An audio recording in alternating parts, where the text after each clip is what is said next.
Hey everybody, Josh Sigurdson, a World Alternative Media here, and I am at the airport in Rome, but I wanted to quickly update you guys on a story that has been hitting headlines recently out of Britain, and obviously we've been covering this a lot lately, the whole Brexit situation, the economy, their new Prime Minister, Boris Johnson, of course, and a lot of concerns regarding the economy, a technical recession, interest rates getting lowered, and the potential ghost crash that they've been in for quite some time now. But I want to get into pensions because, as this article says, Tories plan to raise the state pension age to 75 over the next 16 years. Ian Duncan Smith's think tank is recommending the state pension age rises from 67 to 75. The state pension age is set to rise to 75 over the next 16 years based on a plan by new Prime Minister Boris Johnson's favorite think tank. It would go up to 70 just 9 years from now as the change is phased in. A report by the Centre for Social Justice says Britain can no longer afford the current plan to raise the pension age to 67 in 2028, then 68 by 2046, so it must be sped up. The pension bill has ballooned from £17 billion in 1989 to £92 billion now, making up £4 of every £10 of welfare spending, the report adds. By 2023, it will cost £20 billion more as the population ages and the birth rate falls. It proposes raising the eligible age to 70 by 2028 and 75 by 2035. The first people likely to be affected by such a change are those born between March 6, 1961 and April 5, 1977. Welfare campaigners are appalled by the report and pointed out that with workplace pensions often unaffordable, 3/4 of Britain's elderly will rely entirely on their state payments by 2036. Ex-pension minister Ross Altman added, "This might be a great way to save public money, but will cause a lot of hardship." And I quote, "There are huge differences in life expectancy across Britain. There must be a facility for those who can't work to retire earlier." And Jan Short of the National Pensioners Convention added, "The longer you work, the more ill you become, and the less likely you are to even reach retirement age." The Centre for Social Justice is chaired by ex-Welfare Secretary and Tory leader Ian Duncan Smith, and Tory governments get many of their ideas from it. In 2009, it dreamed up universal credit, adopted as policy by Prime Minister David Cameron a year later. So let's get into this a little bit. This is incredibly important because we've been talking for quite some time about the pension shortfalls worldwide. And if you actually add up what people are facing over the next several decades, it's alarming to say the least. We're looking at a pension shortfall worldwide on a global level of about $400 trillion. Think about that for a second. That's the entire world's GDP times almost five, well above five, yeah.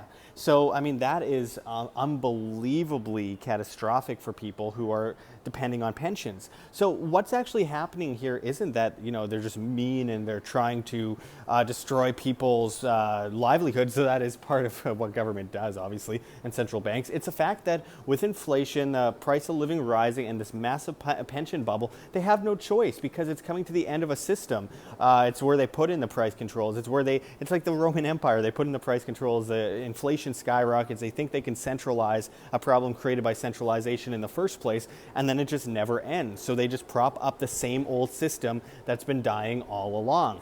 And that is precisely what they are trying to do now. Now, of course, this isn't 100%. We don't know if this is actually going to go through. It was just a think tank that mentioned it, but a lot of people are concerned because it would make sense that they would do that. It's a desperation move in order to prop up an old guard system that's dying, and obviously people are moving away from those systems real fast. There's all sorts of people, like we're just seeing gold ownership skyrocket versus public and bank ownership of gold. Same with silver. Same with a lot of things like cryptocurrency as well, which is taking some huge precedent over the stock markets worldwide, etc. There are massive, massive bubbles in the monetary system and the markets. And obviously, people are going to do whatever they can to survive said situation. I mean, the government is going to try and do the same, but the difference is they will fail. And unfortunately, a lot of people will be hurt in this whole, I guess you could call it scheme. But with that said, if people are smart enough and understand this issue well enough, they can survive this easily. I think the pension issue often comes down to just a case of dependency versus independence. Far too often you have people that are incredibly dependent on their pensions. They don't save for themselves. They almost never save for themselves. They just hope the banks and government have their best intentions in mind. But guess what?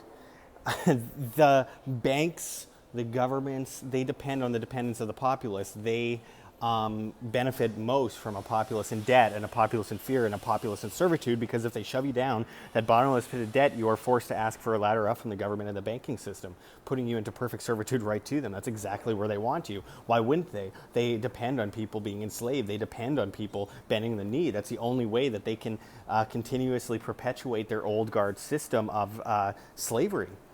So when I see, people dependent on banks and governments for their pensions, that tells me one thing and one thing only.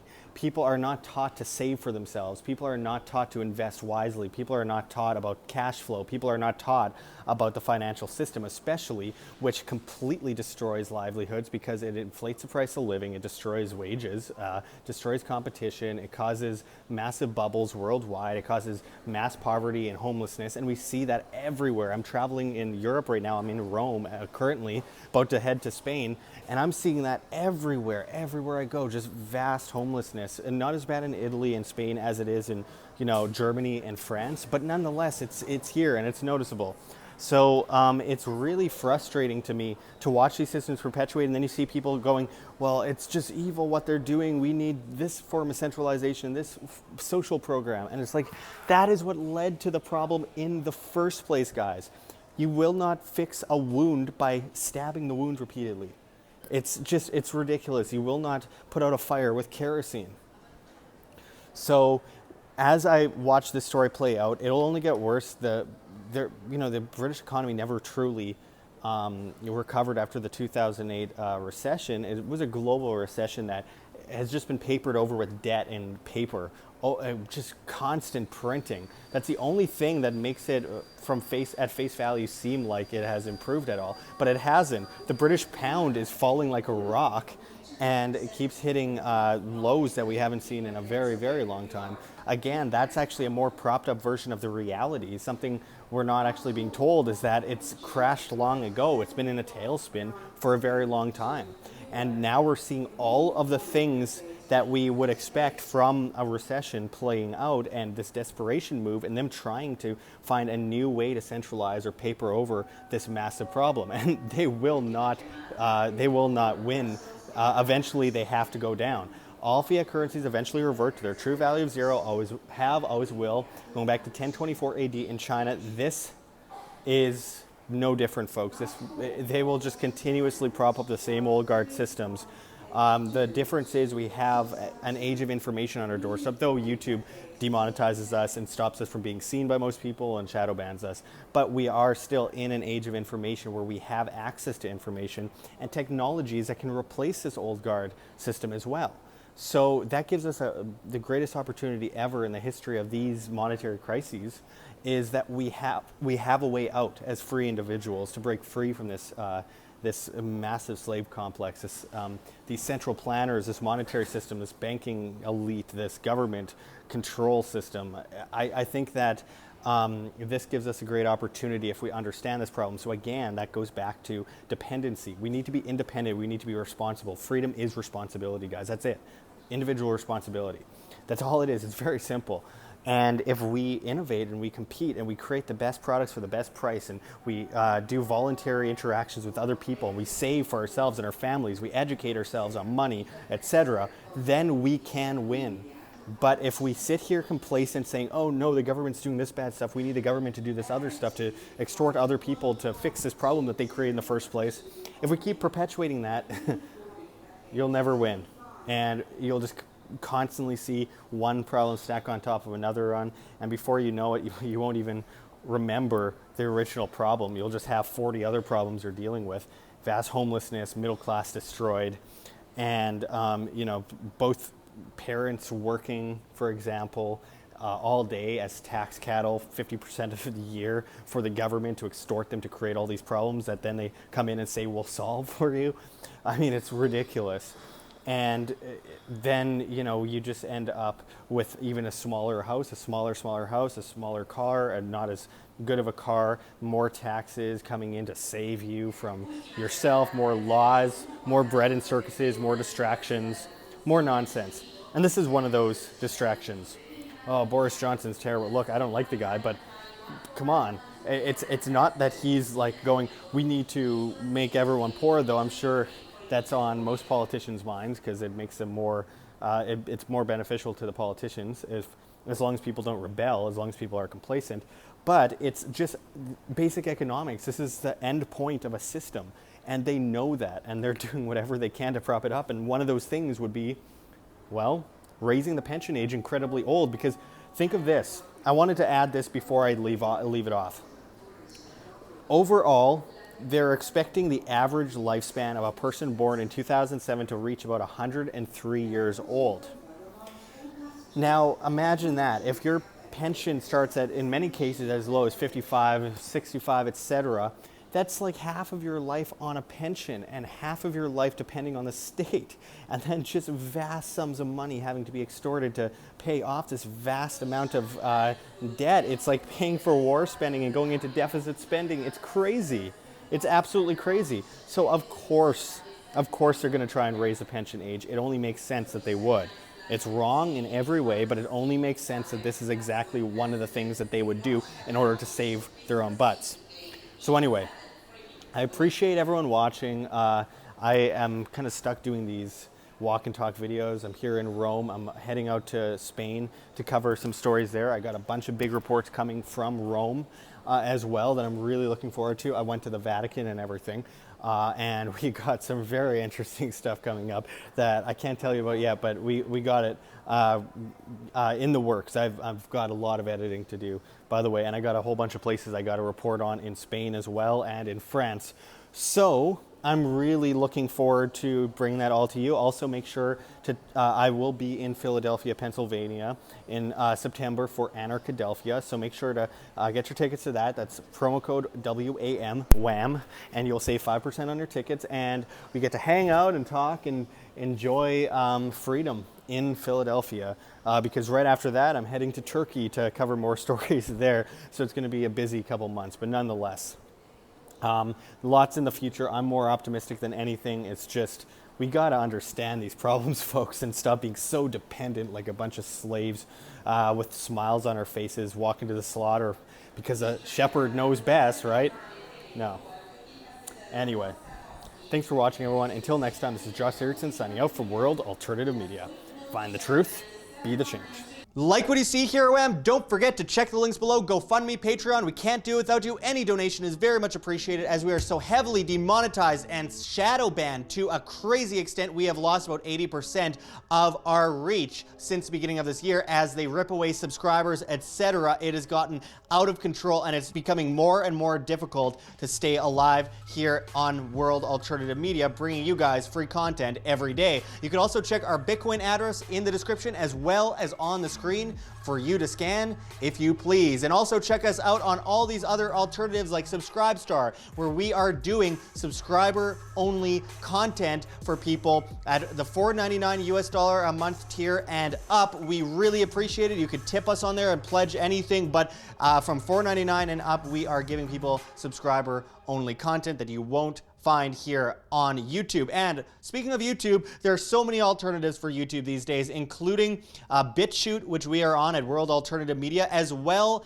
as, of course, the new flote.app, flote.app, where they are truly replacing all of these social medias, including Facebook, Twitter, YouTube, Tumblr, Reddit, and of course, Twitch and Patreon, all in one place, and it is truly incredible what they are doing. We are moving over there in mass, as well as BitChute, BitTube, Steemit at Josh Sigurdson, all those other places, as well as PocketNet. We are on as well at World Alternative Media. There's so many options today, and we're trying to get into as many of them as possible because we need to back ourselves up. We are winning this information war, but we are getting to a point where they are cracking down more desperately than ever, and we got to do whatever we can to stay alive as it's getting more and more difficult all the time. We also have events coming up, including Anarchadelphia 2019, which will be in Philadelphia, Pennsylvania in September. Check out thestateofanarchy.com and anarchadelphia.com. Linked below, use promo code WHAM, W-A-M, and save 10% on your tickets to this amazing conference as anarchy is going viral. Also, make sure to check out the Winnipeg Crypto Conference in October. Also, use promo code WHAM, another great event with amazing speakers, and of course, Anarchapulco, the one and only, in February 2020, which you can also use promo code WHAM for WAM and save 10%. There's so many things that you can do to help independent media, including just pressing like, sharing, clicking the notification button, doing whatever you can to help keep this free information alive that's alternative to the mainstream. Anyway, until next time, thanks for watching, everyone. This is Josh Sigurdson signing out from World Alternative Media. Find the truth, be the change.